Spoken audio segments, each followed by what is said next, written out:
का आकार शेप माना जाता है।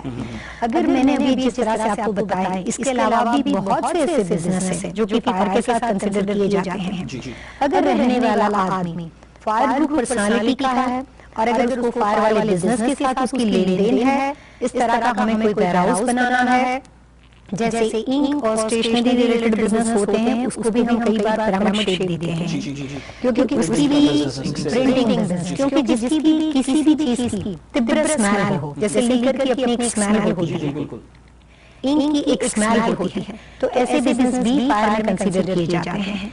अगर आपने कमर्शियल यूनिट बनाया है तो आप बिल्डिंग के ऊपर शेप दे सकते हो। कई बार ऐसा होता है कि हमने रेडीमेड बिल्डिंग ले ली हो तो हमारे पास ऊपर सीलिंग के ऊपर कोई चीज शेप बनाने का मतलब नहीं रहता है। ऐसे केस में हम सीलिंग के अंदर भी पिरामिड पैटर्न दे सकते हैं। जैसे मैंने अभी सैन फ्रांसिस्को में एक वेयर हाउस का काम किया हुआ है, तो उनके कमर्शियल यूनिट में बहुत अच्छी मुझे हाइट मिल रही थी और मुझे उनके लिए कुछ शेप चाहिए थे, तो मैंने उनके शेप के अंदर जब उसकी फॉल सीलिंग डिजाइन की जाती थी तो उसके अंदर वो सारे पैटर्न्स दे दिए। तो ये शेप अप्लाई करने के बहुत सिंपल तरीके भी हैं। जरूरी नहीं होता हर वक्त आप बिल्डिंग के टॉप पे जाके ही कुछ बना दो। अंडर जो है फॉल सीलिंग से भी जो है काफी चीजें कर सकते हैं। हाँ, अगर आपके पास 1 फीट से ज्यादा किसी भी चीज की हाइट बनी हुई हो और अच्छी हाइट हो तो आप फॉल सीलिंग के अंदर भी कोई तरह का शेप दे सकते हो।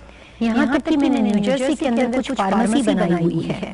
Pharmacy also fire related business, क्योंकि उसकी भी दवाओं की एक तीव्र स्मेल होती है। तो कई बार अगर हमें मान लो सीलिंग 10, 12 या 14 फीट जितनी सीलिंग मिलती हो तो हम कोई छोटा मोटा शेप बना सकते हैं, बट वहाँ पे भी पॉसिबल है।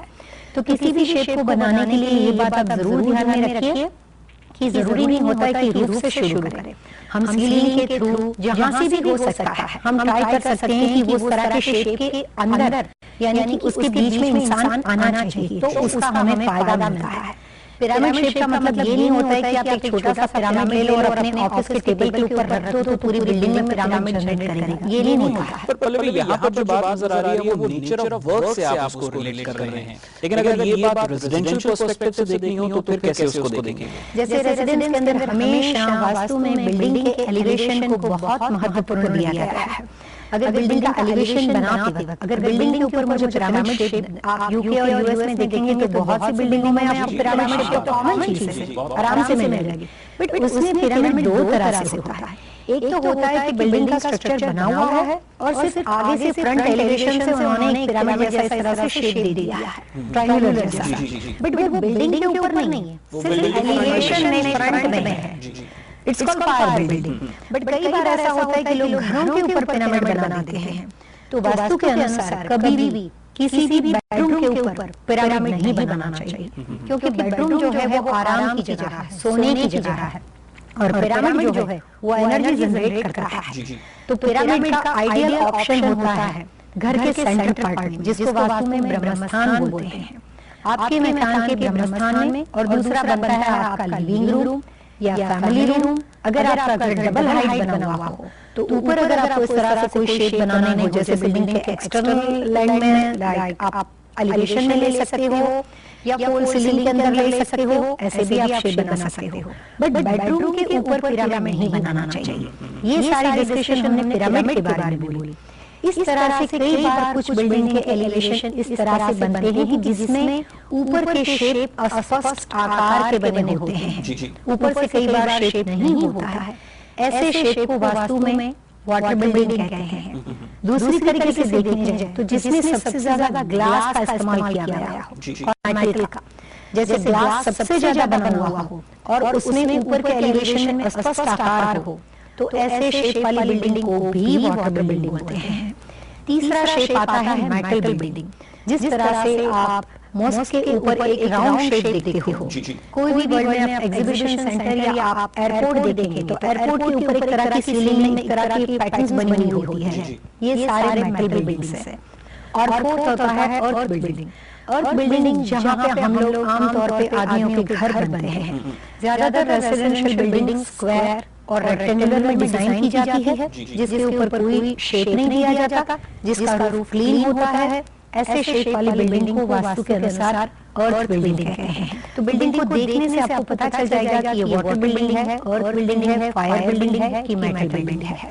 दर्शकों, हमें मालूम है कि आप वास्तु लेवल में खूब दिलचस्पी ले रहे हैं और खास तौर पर इस विषय पर जिस पर हम चर्चा कर रहे हैं, इस दिलचस्पी को बरकरार रखिएगा। हम यूं है और यूं आए एक छोटे से ब्रेक के बाद। आप बने रहिए हमारे साथ।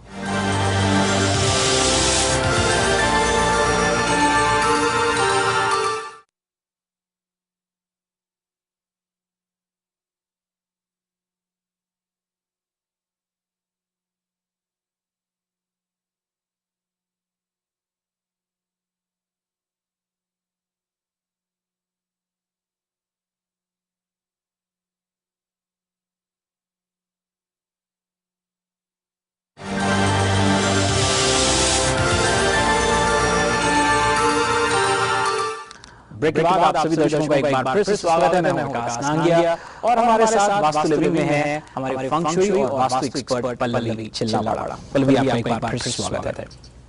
ब्रेक से पहले आपने बहुत अच्छी बात कही कि इसी कार्यक्रम में इसी आप हमें बताने वाली हैं कि किन किन स्ट्रक्चर्स की बिल्डिंग का किन किन यूं कहूं कि व्यापारी स्तर के लोगों को अधिक रूप से लाभ हो सकता है। जी बताइए हमें। जैसे वाटर बिल्डिंग के अंदर, वाटर बिल्डिंग का मतलब होता है जो इंपोर्ट एक्सपोर्ट रिलेटेड बिजनेस करते हैं, हीलिंग से रिलेटेड, स्पिरिचुअल से रिलेटेड, पानी से जैसे क्लियरिंग फॉरवर्ड एजेंट वगैरह हो गए, क्रूज से रिलेटेड बिजनेस के साथ, रिसर्च से रिलेटेड जुड़े हुए लोगों के लिए अपनी बिल्डिंग का शेप, रेसिडेंस या कमर्शियल वाटर बिल्डिंग के शेप में बनाने से वो बिल्डिंग उनको उनकी जो भी मैनकाइंड लक यानी उनकी जो प्रकृति है, एक्टिविटी है, उसके अंदर वो बहुत बेनिफिट करेगी। इसलिए वो फुल सीलिंग में भी इस तरह के पैटर्न और डिजाइन दे सकते हैं, बिल्डिंग के एलिवेशन में ले सकते हैं, अपना घर इस शेप में बना सकते हैं और कमर्शियल यूनिट भी इस तरह का वो चूज कर सकते हैं। जी वाटर बिल्डिंग के लिए जनरली वास्तु में जिस तरह से एस्ट्रोलॉजी में हर आदमी की अलग अलग तरह की राशि दी गई है कि ये लियो है, ये वर्गो है, इसी तरह से वास्तुशास्त्र में बहुत से लोग हैं, उनको डिवाइड करने के लिए, उनको सेपरेटली पहचान बनाने के लिए अलग अलग तरह के ग्रुप की पहचान दी गई है कि कौन से ग्रुप के आदमी को कौन सी दिशा सूट करती है, उसके अनुसार उसको कौन से बिजनेस सूट करते हैं और बिजनेस के अनुसार उसके लिए क्या शेप होना चाहिए और शेपों के अनुसार उसके लिए क्या आइडियल पोजीशन के घर हो सकते हैं, जिसके बेस पे ये सब्जेक्ट चल रहा है। तो वास्तु के अनुसार जितनी भी नॉर्थ ग्रुप के लोग होते हैं, उन सारे लोगों के लिए पानी से related business, water building, water shape house और वाटर कलर्स के अंदर अलग अलग तरह के फर्नीचरों का इस्तेमाल करना, ये सारी चीज उसके साथ मिलाने से उनको अपनी लाइफ में बहुत सक्सेस और बहुत अच्छे रिजल्ट परिणाम।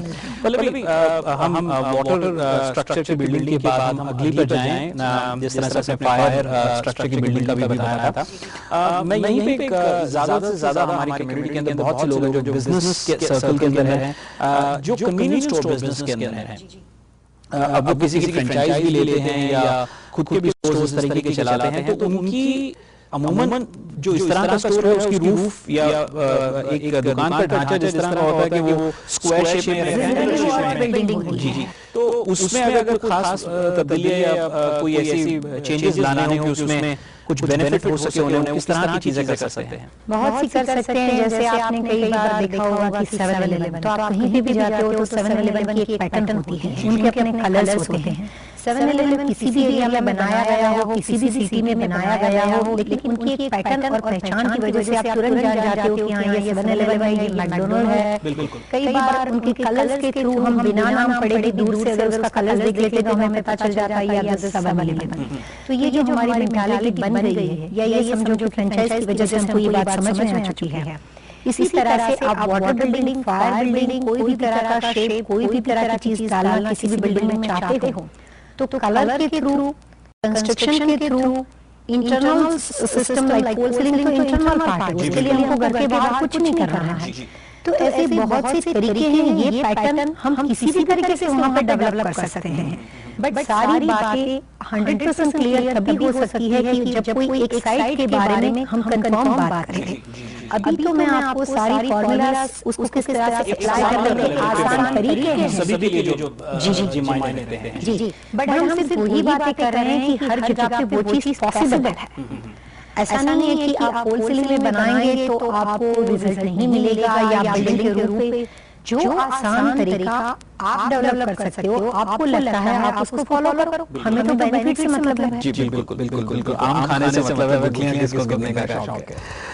चलिए, वाटर स्ट्रक्चर बिल्डिंग के बाद कौन सी स्ट्रक्चर बिल्डिंग की जिक्र जैसे वाटर बिल्डिंग के अलावा अभी मैंने फायर बिल्डिंग के बारे में आपको बताया, 90% जितने भी वर्ल्ड वाइड जो भी रेजिडेंस बनते हैं या रहने के लिए जो प्रॉपर्टीज बनाई जाती हैं वो हमेशा अर्थ बिल्डिंग होती है। आप ज्यादातर अपार्टमेंट देखो, हाउस देखो, कोई भी कंट्री हाउस देखो, तो घर के जो शेप होते हैं वो ऑलवेज रेक्टेंगुलर या ज्यादातर स्क्वायर शेप या थोड़े ज्यादा रेक्टेंगुलर, यानी कि ज्यादा लंबा हाउस होता है। उस तरह से शेप में आपको देखने को मिलेगा। बट ऐसी बिल्डिंगों को वास्तु के अनुसार अर्थ बिल्डिंग कहते हैं। और जनरली जो मोटेल बिजनेस आप देखेंगे, होटल बिजनेस और मोटेल बिजनेस, वो सारे अर्थ बिल्डिंग के अंदर आ जाता है। इसके अलावा सेरामिक इंडस्ट्री से रिलेटेड कोई भी आदमी का काम हो, जैसे फर्नीचर पिक्चर्स, लाइक पिक्चर्स वगैरह होते हैं सेरामिक के, वो हो या सेरामिक के कोई पॉट वास, सेरामिक की बहुत सी प्रोडक्ट्स आती है, वो सारे बिजनेस भी अर्थ बिजनेस में आ जाते हैं। तो जनरली ऐसे लोगों के अगर घर होते हैं या कमर्शियल यूनिट का सिलेक्शन करना होता है तो उसको ढूंढना बहुत आसान हो जाता है कि स्क्वायर और रेक्टेंगुलर बिल्डिंग आपको कहीं भी प्रॉपर्टी आसानी से मिल जाएगी।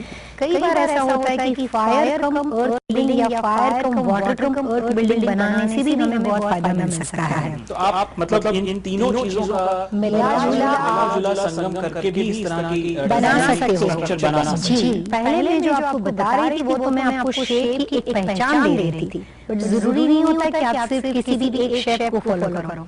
अगर आपके मकान में कुछ पर्सन ऐसे हैं या अगर कोई बड़ी कंपनी है और उनके पार्टनर्स या बिजनेस के लोग कुछ ज्यादा हैं और उनके बिजनेस भी एक से कई तरह के हैं, मान लो वो वाटर बिजनेस भी करते हैं और कई बार उन्हीं की कंपनी की ओर से फायर बिजनेस भी चल रहे हैं, ऐसे लोगों के लिए अगर हम 2-3 शेप की बिल्डिंग बनाते हैं तो एक जगह पर बैठने के बाद वो सारे ब्रांच को कंट्रोल भी कर सकते हैं। तो शेप का मतलब ये नहीं होता है कि आप किसी भी एक शेप तक लिमिट में या सीमित हो जाओ। आपको जो बेनिफिशियल हो वैसे आप 2-3 पैटर्न को चूज करो तो उससे फायदा आपका और बढ़ जाएगा।